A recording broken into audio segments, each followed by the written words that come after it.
Hello everyone, welcome back to my YouTube channel. Statistics में हम methods of sampling देख रहे थे। आज हमको देखना है कि उस मेथड ऑफ सैम्पलिंग के अलग अलग पार्ट्स क्या हैं और उसके सब पार्ट्स क्या है इन डिटेल। तो फर्स्ट हमको देखना है कि रैंडम सैम्पलिंग क्या होती है। हमारे पास दो मेजर टाइप्स है, एक होती है रैंडम सैम्पलिंग, दूसरी हमने देखी थी नॉन रैंडम सैम्पलिंग। और उसके बेसिस पे फिर हमने 7 अलग अलग सब ग्रुप्स देखे थे। तो रैंडम सैम्पलिंग एक टाइप ऑफ सैम्पलिंग है जिसके अंदर each and every item of universe has equal chance of being selected. यानी कि एक आपके पास बॉक्स है, उसके अंदर 100 चिट्स हैं। उस 100 चिट्स में से अपन को रैंडमली कोई भी चिट उठानी है, मतलब कि आपको नहीं पता उस चिट के अंदर किसका नाम है या फिर वो चिट किसको रिप्रेजेंट कर रही है। तो आप एक टाइम पे एक ही चिट उठा सकते हो। तो जितने भी 100 यूनिट्स हैं, यानी कि 1 से लेके 100 तक के पास में equal chance of being selected है, equal chance of being selected. तो रैंडम सैंपल क्या है कि जब आप बिना देखे अपने मर्जी से कोई भी एक चिट उठा रहे हो तो उसके अंदर 100 में से कोई भी एक चिट के इक्वल चांस है अकर होने के, तो वो रैंडम सैम्पलिंग कहलाएगी। अब इसके बेसिस पे इसके दो टाइप्स डिफ्रेंशिएट कर रखे हैं। फर्स्ट टाइप हमारे पास होता है लॉटरी मेथड, जो हमने कल एक टेबुलर फॉर्मेट में बनाया था, सॉरी फ्लोर फॉर्मेट में एक चीज बनाई थी कि अलग अलग सैंपल के कौन से टाइप्स है। तो उसमें हमने दो चीज देखी थी रैंडम सैम्पलिंग के अंदर। एक था हमारा लॉटरी मेथड और सेकंड है हमारा टेबल्स ऑफ रैंडम नंबर्स।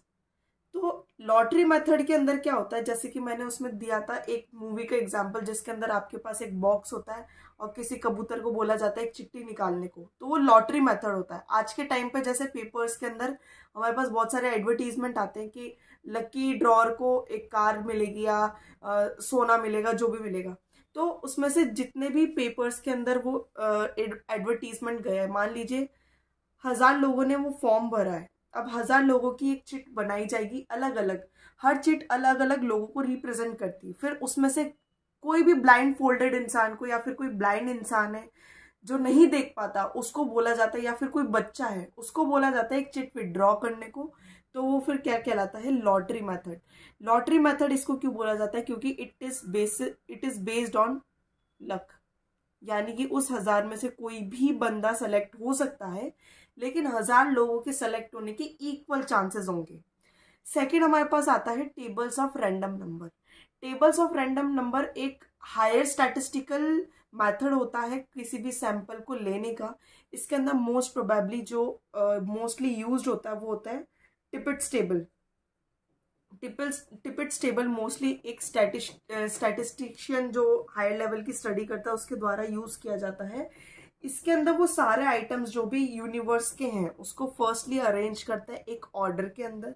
उस ऑर्डर के अंदर आने के बाद में हर नंबर का फिर इक्वल चांस हो जाता है, इक्वल चांस ऑफ अकरेंस या फिर ऑफ बीइंग सेलेक्टेड। टिपिट्स टेबल में क्या होता है यूजुअली, इसके अंदर 41,600 फिगर्स होते हैं। इसके बेसिस पे 10,400 नंबर्स होते हैं, अलग अलग 4 यूनिट्स में डिवाइड करके। मतलब कि टोटल आपके पास 41,600 है, उसको आपने डिवाइड कर दिया है 4 अलग अलग सेक्टर्स में, 1 2 3 एंड 4। और हर यूनिट में कितने नंबर्स आएंगे, 10,400 यूनिट्स आएंगे।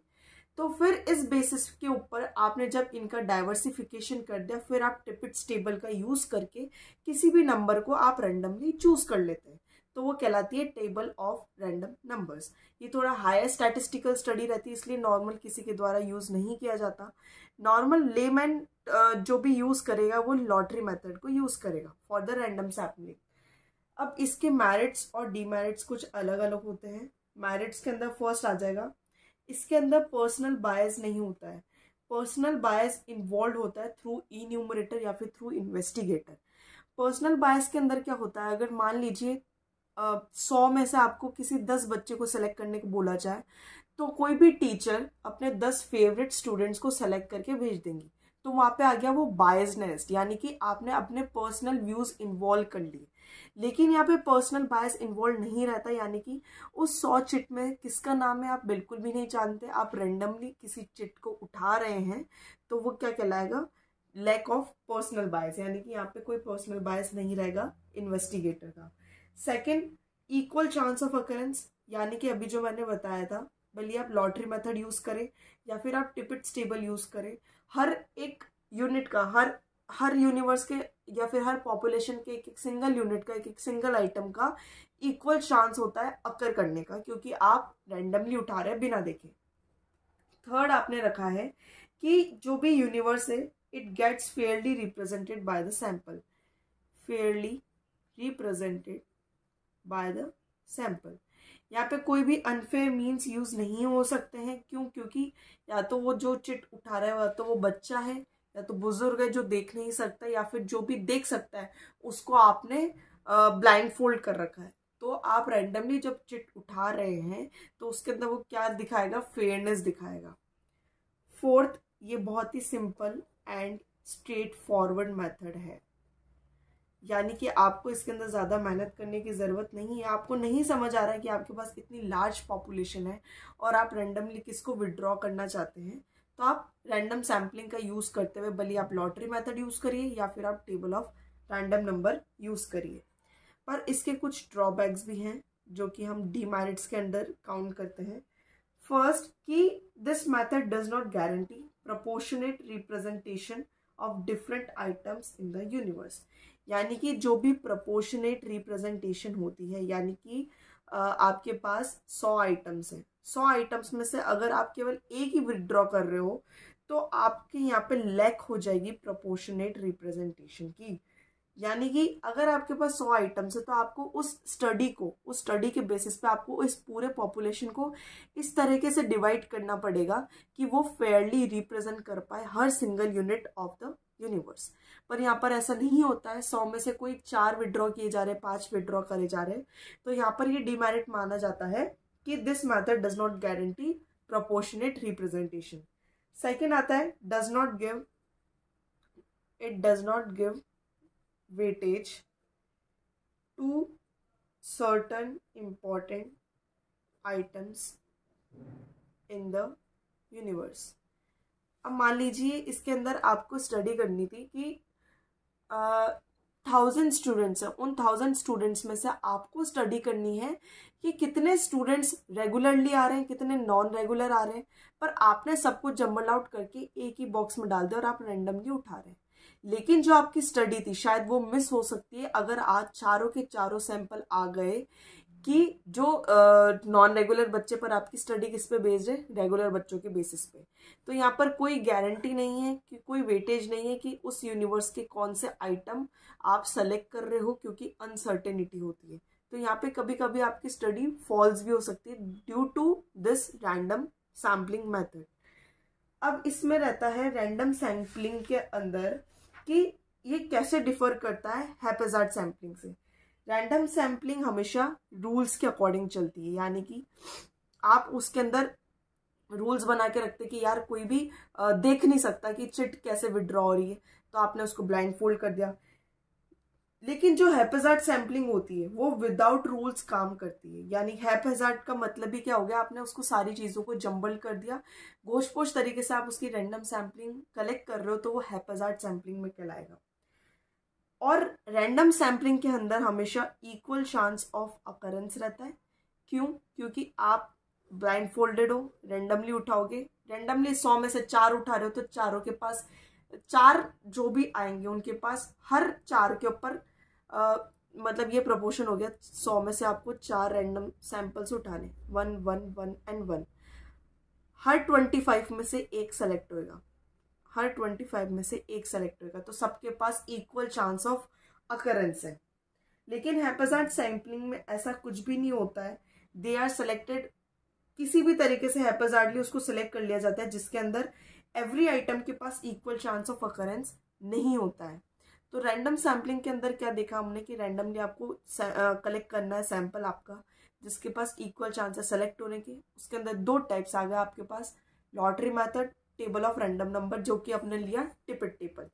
उसके बाद हमने मेरिट्स और डीमेरिट्स देख लिया, और इसी रैंडम सैंपल कैसे हैप्पैज़ार्ड सैम्पलिंग से अलग है। रैंडम सैम्पलिंग के बाद हमको देखना है कि नॉन रैंडम सैम्पलिंग के अलग अलग मेथड्स क्या है, यानी कि आप अपने इच्छा के अनुसार कोई भी कुछ भी विड्रॉ नहीं कर रहे रैंडमली, इसके अलग अलग टाइप्स होंगे।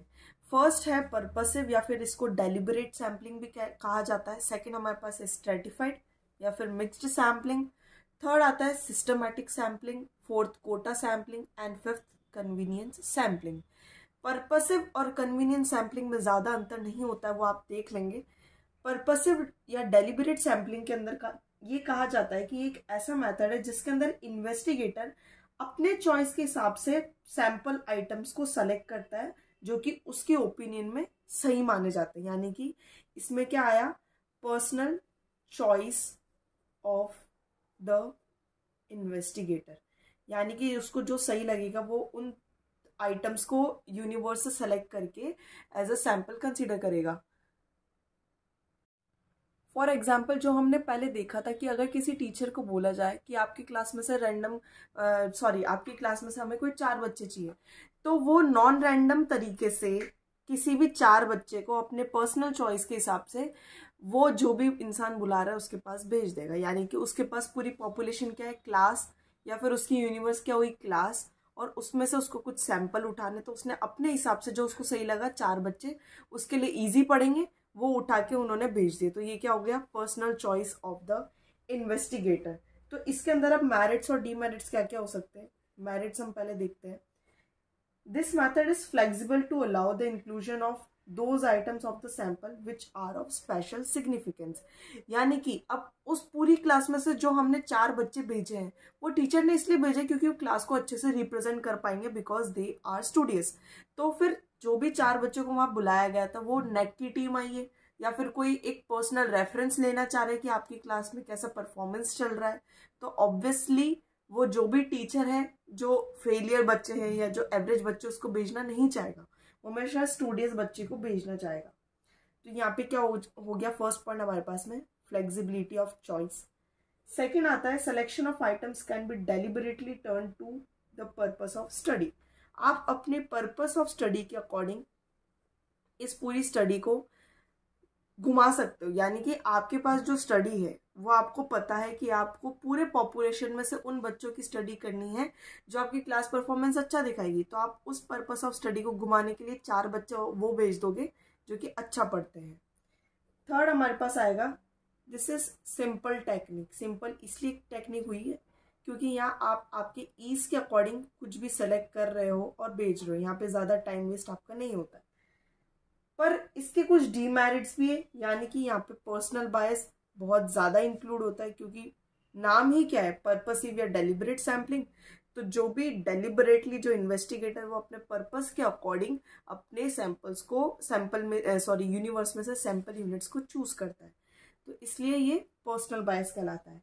Second, because of the possibility of personal बायस, तो डेटा की रिलायबिलिटी कम हो जाती है। यानी कि आप उस डेटा पे ज़्यादा रिलाई नहीं कर सकते क्योंकि आपने पर्पसली उस आइटम्स को सेलेक्ट करे ताकि आपको ईज रहे। अब इसके अपोजिट आता है हमारे पास में दूसरा मेथड, स्ट्रेटिफाइड या सैम्पलिंग मेथड। स्ट्रेटिफाइड या मिक्स्ड सैम्पलिंग मेथड। मिक्स्ड का मतलब क्या हुआ, जैसे आपके पास ये पूरी पॉपुलेशन है या फिर यूनिवर्स है, इसके अंदर अलग अलग सेक्टर ऑफ पीपल हैं जो अलग अलग क्वालिटीज अपहोल्ड करते हैं। यानी कि आपका जो भी पूरा डेटा है वो होमोजीनियस नहीं है।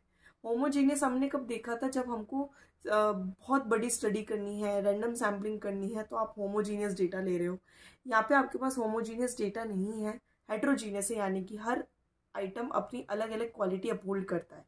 तो अब हम क्या करेंगे कि ये जो पूरी पॉपुलेशन है उसको हम स्ट्रेटास में डिवाइड करेंगे, डिवाइडेड इनटू स्ट्रेटास या फिर डिवाइडेड इनटू अलग अलग ब्लॉक्स या ग्रुप्स। अब एक क्लास है, वापस उस क्लास में 100 बच्चे हैं, ये 12th क्लास है, पर आपको स्टडी ये करनी है कि 10th क्लास के अंदर किसके पास 10th क्लास के अंदर किसके पास मैथ्स थी या किसके पास मैथ्स नहीं थी। तो आपने इनको 2 ग्रुप्स के अंदर डिवाइड कर दिया, math students and non math students. तो आपके पास निकल के आया मैथ्स 75 के पास थी, नॉन मैथ्स वाले 25 बच्चे। तो आपने इनको 2 ग्रुप्स में डिवाइड कर लिया, यानी कि आपके पास 2 स्ट्रेटास बन चुके हैं ताकि आप स्टडी आपकी कंटिन्यू कर सकें। इसको हम मिक्स्ड टेक्निक ऑफ सैम्पलिंग इसलिए बोलते हैं क्योंकि सारा डेटा मिक्स होता है, फिर आप उसको अपने अपने क्वालिटी के अकॉर्डिंग एक होमोजीनियस डेटा के अंदर अलग अलग ग्रुप्स के अंदर स्ट्रेटिफाई करते हैं। अब इसके मेरिट्स और डीमेरिट्स देखते हैं। मेरिट्स इसका क्या हो गया कि हम डाइवर्स क्लासिफिकेशन कर सकते हैं पूरे पॉपुलेशन का, या फिर जितनी भी पॉपुलेशन अगर डाइवर्स कैरेक्टरिस्टिक्स अपहोल्ड करती है तो हम उसकी भी स्टडी कर सकते हैं। और इसके बेसिस पे हमारे पास कंपैरेटिव एनालिसिस भी तैयार होके आ जाता है। यानी कि जब हम स्टडी हमारी कंप्लीट करेंगे तो हमारे पास 2 ग्रुप्स हैं, 2 ग्रुप्स की अलग अलग स्टडी कंप्लीट होकर कंक्लूजन आएगा। उस कंक्लूजन को तब जब हम रीड आउट करेंगे, कंपेयर करेंगे, तो क्या बन जाएगा हमारी कंपैरेटिव एनालिसिस। और उसके बाद ये बहुत ज़्यादा रिलायबल एंड मीनिंगफुल कंक्लूजन्स हमको देता है। क्यों? क्योंकि हमने प्रॉपरली सारा जो भी रूल्स रेगुलेशंस फॉलो होने चाहिए उन सबको फॉलो आउट करने के बाद ही कंक्लूजन निकाला है। लेकिन अब इसके डीमेरिट्स क्या हैं? इसके डीमेरिट्स के अंदर आ जाएगा suitable only when there is complete knowledge about the diverse characteristics of the population, therefore this has a limited scope.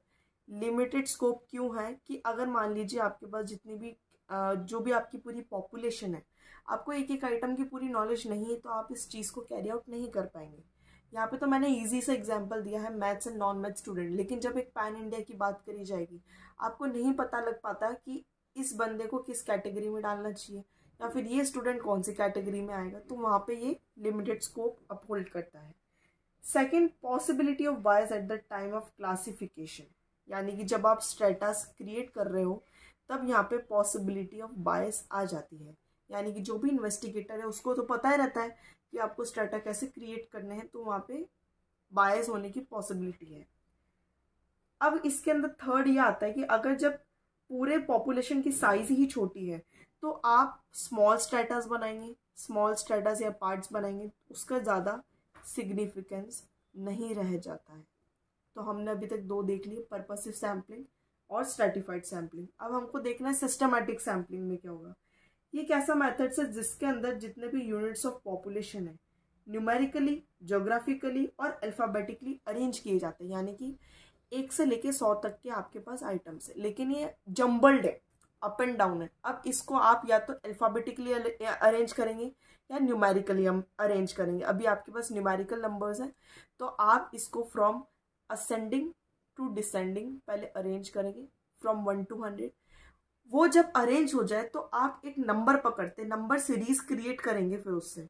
यानी कि मान लीजिए आपने हर 5th नंबर को ले रहे हैं, 1 2 3 4 फिर 5 लिया, फिर 6 7 8 9 छोड़ के फिर आप वापस क्या लोगे 10th यूनिट। ऐसे मतलब 5 की टेबल के कंटिन्यूशन में आप सैंपल्स उठाओगे। 5th वाला जो भी आएगा आप उसने उठा लिया, 10th वाला उठा लिया, 15th उठा लिया, 20th उठा लिया। या फिर सेकंड एग्जांपल, आप हर 10th आइटम को उठा रहे हो, हर गिनती के अंदर जो भी 10वां आइटम आएगा आप उसको ले रहे हो, तो ये सिस्टमैटिक सैम्पलिंग हो जाएगी। यानी कि 10th आइटम, फिर 20th, 30th, 40th। इसके अंदर क्या रहता है कि आपने जितने भी पॉपुलेशन के यूनिट्स आइटम्स उसको पहले प्रॉपरली अरेंज किया गया है, उस अरेंजमेंट के बाद में ही आप आपकी स्टडी को कंटिन्यू कर रहे हो। अब इसके हम मेरिट्स देख लेते हैं। मेरिट्स क्या होंगी? वेरी सिंपल मेथड, यानी कि आप सैंपल को इजीली करेक्ट कर सकते हो क्योंकि आपने 1 से लेके 100 तक तो उसको अरेंज कर दिया। अब आपको बस रैंडमली नहीं, मतलब पर्पसिवली आपने क्या बोला है कि मैं हर 5th आइटम या फिर हर 10th आइटम को सेलेक्ट करूंगा, तो आप वो सेलेक्ट करेंगे और आपकी स्टडी खत्म। Second, if all the items in the population are homogeneous, this method of sampling serves no specific purpose. ये हमारा डीमेरिट में आएगा कि अगर मान लीजिए सारा हमारा आइटम जो भी है वो होमोजीनियस है तो इसका कोई स्पेसिफिक पर्पस नहीं रह जाता है। ये सबसे ज़्यादा सूटेबल कब होगा? जब आपके पास हेट्रोजीनियस डेटा है। अब इसकी एक और मेरिट क्या है? There is hardly any possibility of personal bias, यानी कि हम नो पर्सनल बायस इसमें लिख सकते हैं क्योंकि आप तो पहले 1 to लेके 100 तक पहले सारे नंबर्स को लिख रहे हैं, उसके बाद में नंबर चूज कर रहे हैं, तो इसके अंदर पर्सनल बायस नहीं होती है। फिर एक और डीमेरिट इसका क्या आ जाता है? If all the items in the every item in the population does not get equal chance of being selected because only the first item is selected on the basis of random sampling, यानी कि आपने जो systematic sampling कर रहे हो उसके अंदर किसी भी नंबर की इक्वल चांस ऑफ अकरेंस नहीं है। क्यों? क्योंकि जब आपने ये टेबल क्रिएट करी है पूरी 1 से लेके 100 तक की, तब आपने बस पर्पसिवली आपके हिसाब से एक नंबर चूज करा है कि अगर मैं 5th नंबर पकड़ रहा हूँ तो हर 5th नंबर पे मैं चलूंगा।